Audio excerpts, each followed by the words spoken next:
In tutorial 2, we are going to look at ways to include people who are blind or have low vision in your activities. This includes strategies to assist participation, recommended communication techniques, how to safely guide participants with vision loss, and where to find further support and information. Well, it's a beautiful thing, the way slowly you piece together all the things you're taught. And in the beginning, it just feels like, oh, how am I ever going to remember how to do that, or where to put that foot, and how to move like that?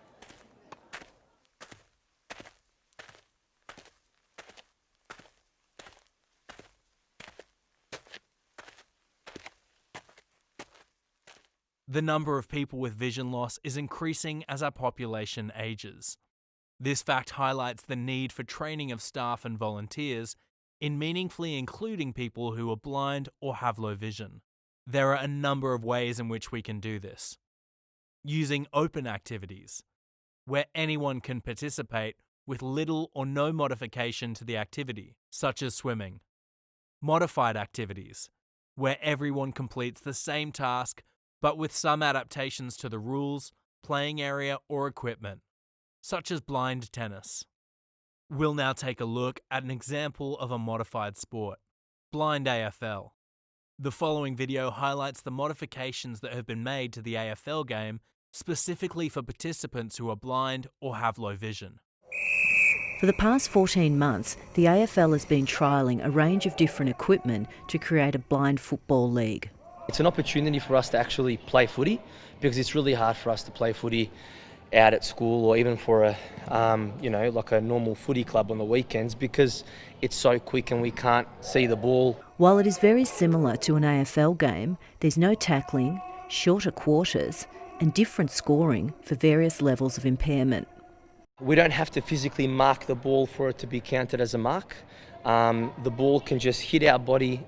Sound is a crucial feature of AFL Blind to help the players navigate the field. Bluetooth speakers are located at the goalposts, and AFL Victoria has been working with Sharon to develop a prototype ball. We've put beeping devices inside the footy, and we've also put a USB charging port inside the football. The important component to the game is the brightly coloured uniforms with different coloured trims denoting the various levels of vision impairment. When I was younger, I had retinoblastoma, cancer in the eyes. So I had one eye removed, and it got to my other eye, so they had to remove that as well. It's not just about sport, it's also the social aspect of the game that is important for some of the players. You're getting to meet new people and you get to feel part of a team. This is the third and final testing round taking place at a purpose-built venue in Melbourne. Feels like you're a proper footy player, like it's unreal. Other methods for including people with vision loss are disability sport activities, where all participants, sighted or unsighted, participate, such as goalball. Parallel activities, where participants are split into groups according to their ability to complete the same task. And finally, separate activities, where participants work individually to develop a certain skill or technique, such as blind golf. It needs to be a whole culture in the club of inclusiveness. Otherwise, people don't feel comfortable to go.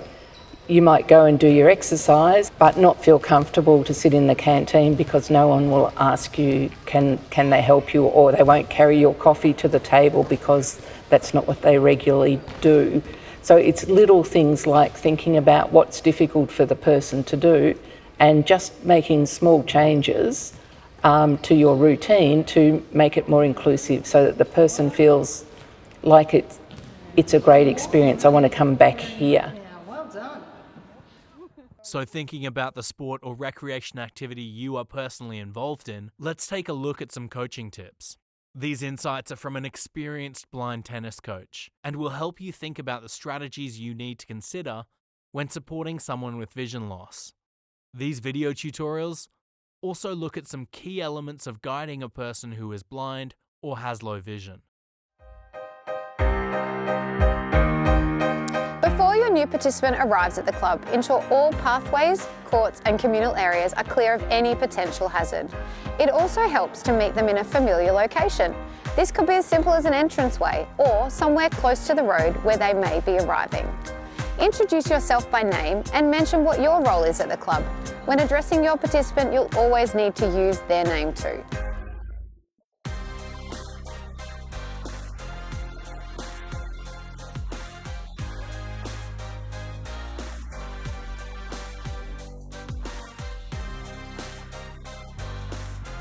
To help your participants settle in and become familiar with the club members, you might like to introduce them to other people around the club.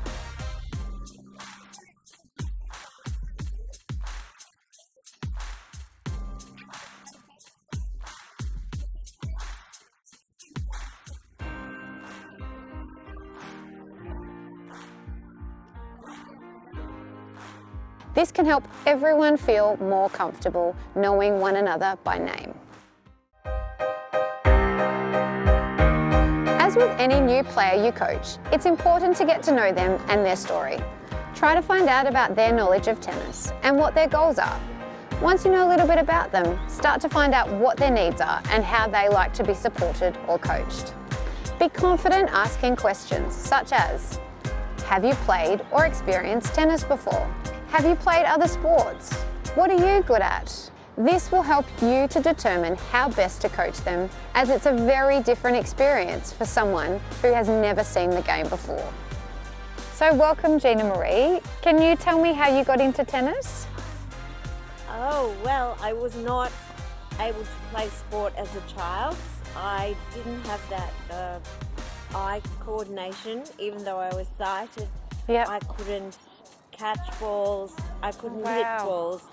So I came into tennis kicking and screaming, no, I don't want to try it. I was very frightened to try it. Okay, but you're giving it a go, Yeah. which is great. What do you enjoy most about tennis? I enjoy the learning with Yeah? you. Ah, And I'm aren't you not kind? complimenting you, but I just love the skills you're teaching us. And can you tell me how you like to be supported on the court? Sighted guides, Yes? especially because in this building there are a lot of columns Yes. and There are lots and obstacles. lots, yep. So if even the nets are very tricky. Okay, yep, so a lot of Sighted guide will be self-guidance. you guiding me. Sure, Yes. okay. It can also be useful in these early stages to chat with people from their family or support network. Can you tell me how Gina Marie likes to be supported, say on court and when she arrives? Discussions like this can provide great insights and advice on how best to communicate and work with your player. During the first session, it's good to provide the participant with an orientation of the court layout. You may need to physically guide them around the court for the first few sessions before they become familiar with it. This might even become part of your warm-up. Allow players to feel all the equipment and get used to its size, shape and sound. You'll be using things such as modified rackets, audible balls, tactile court surfaces and bright cones. Whenever possible, try to have activities take place on an indoor hard or timber court. Quiet places are always best for ensuring players can hear the audible ball, and indoor courts help remove distractions such as noise, wind and glare. Before starting each activity, assess the area for risks. A simple example is the possibility of multiple participants with vision impairments going for the same ball. Depending on your participants' field of vision, they may need assistance with guiding them around the club rooms and the tennis courts. Many players might also need you to use physical touch when guiding them to hit the ball. But before you physically guide a participant, you must always ask if it's okay to take their hand or demonstrate with touch. For example, do you need guidance? Is it okay if I guide you with my hand? Where would you like me to hold you for guidance? Now, just a quick question before we get started. Could you just tell me how you like to be guided around the court? Or when you're being coached? The recommended way to lead a blind or vision impaired person is to have the guide in front. Okay, yep. So that if you put out your arm, you Yes. tell us come to my left or right side. Okay, all right. Shall we do that now? Yes. Okay, I'm putting out my left arm, Jenna Marie. Would you like to? Yeah, that's There we go. Okay, all right. Let's follow. If you just follow with me. Make sure the participant knows where you are at all times. If you're leaving them on the court alone, ensure they can familiarise themselves with something tangible. You might like to leave them with their hand on the net, on the umpire's chair, or on the back of the fence. All right, so we have to pick up the balls now. So Jenna Marie and Chris, if you can follow my voice, we're going to walk towards the net, and I'm going to leave you at the net just while I pick up the balls, okay? So Jenna Marie, would you like me to guide you? Thank you. Okay, let's go. I'm going to walk you towards the net. Chris, you okay there? Can you hear the bell, the balls? Yep. All right, we're just about to get to the net. All right. So I'm going to go, you right, Jenna Marie? Perfect. Okay, so I'm going to go around the other side and pick up the balls. Okay, no problems. This is always nicer than leaving them feeling exposed in the middle of the court. Okay, Chris and Jenna Marie, I'm coming back now. Emma, I've picked up all the balls, so we can get going with the next drill. All right, do you want to grab a drink first? As important as conversation with support networks are, you shouldn't become reliant on them for communication. When you're working with a player, always talk directly to them. So Chris and Jenna Marie, we're going to go back onto the forehand and backhand side. Chris, I want you to just both turn and follow my voice. Yep, keep coming. So Chris, follow me over here. Just stop there for a second, Jenna Marie. Chris, follow my voice. We're going to put you on the forehand side. So if you walk another 5 steps backwards, turn around, that's it, and stop there. Perfect, you wait there. Don't fall into the trap of talking indirectly to them via a carer or support person. When talking to a player, aim to use the same language on a week-to-week basis. This allows them to become more familiar with how you describe things and what you mean by them. Aim to use plain English and avoid vague terms like over there. Instead, try to use measurements and descriptive language. This is your backhand side? Yes. Okay, so now I want you to take 2 steps to your right, please. Keep going and stop there. All right, so Jenna Marie and Chris, I just need to go off the court and grab a drink, a quick drink. So can I guide you over to your drink bottles and the chairs where your bags are? Yes. Yes? Chris, are you okay to go on your own? Yeah, that's fine. Jenna Marie, can I guide you? Yes? Thank you. Ready? Pleasure. Following, yep, can you hear us, Chris? Yep, yep. Put your hand on my shoulder on the right. Yeah, you can pop your hand on Chris, on Jenna. All right, okay. We're going to keep coming forward. You're right, Jenna Marie. We're almost at the chairs and your drink bottle. Okay, yep. You're right, yep, you got it. Okay, so I'm just gonna go and grab a drink. I'll be back in 1 minute, okay? All right. Sometimes, especially when you're new to working with a player, it may be necessary to restate your name when you've been away momentarily. Jenna Marie and Chris, it's Emma. I'm just coming back onto the court now. All right, are we ready to keep going? Yeah. All right. Thanks for watching. I hope these videos make you feel capable of being increasingly inclusive in your coaching. Maybe you'll even endeavour to bring some new people to the game. Patience is key when coaching players with low vision. So don't be afraid of being repetitive, as participants often need time to adapt and master activities. And finally, remember to always seek feedback from your players. Encourage them to let you know what they did and didn't like each session. For example, the players I work with prefer black balls over yellow balls, which is something I would have never predicted. So great session today, Jenna Marie. You did amazing. Would you mind just letting me know some things that you really enjoyed about today's session? You taught me how to get those forehands better Yes, and very win good. that racket. Yep. Okay, so Chris, well done today. That was a great session. Would you mind just providing me with some feedback on maybe what you really liked about today's session, what I could potentially do better next time? Yeah. That'd be great. Okay.